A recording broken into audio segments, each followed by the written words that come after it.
وہ انسان کا بچہ تھا شیرو، ایسے تو کوئی جانور کو بھی نہیں مارتا۔ دکھ اور غصے سے اس نے شیرو کو ملامت کیا۔ وہ منہ میں کچھ بڑبڑا کر رہ گیا۔ خیر، یہ سب اب ہمارا مسئلہ نہیں ہے، میں یہاں صرف ایک سوال کا جواب لینے بیٹھا ہوں۔ شیرو نے چونک کر اسے دیکھا۔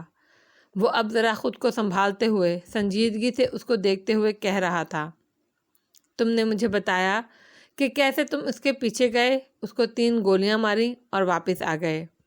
پولیس رپورٹ کے مطابق بھی اس کو 3 گولیاں ہی لگی ہیں، مگر نوشیروان کاردار، میں جانتا ہوں یہ پورا سچ نہیں ہے۔ میں سمجھا نہیں۔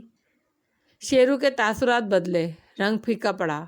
تم نے مجھ سے کچھ چھپایا ہے، اب تم مجھے بالکل صاف صاف بتاؤ گے، کہتے ہوئے اس نے ریوالور کا میگزین نکال کر شیرو کے سامنے کیا۔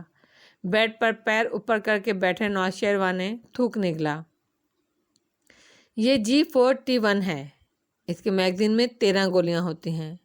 تم میگزین بھرے بغیر تو گئے نہیں ہوگے، سو اگر 13 میں سے 3 گولیاں تم نے سعدی کو ماری ہیں تو باقی کتنی بچنی چاہیے؟ 10۔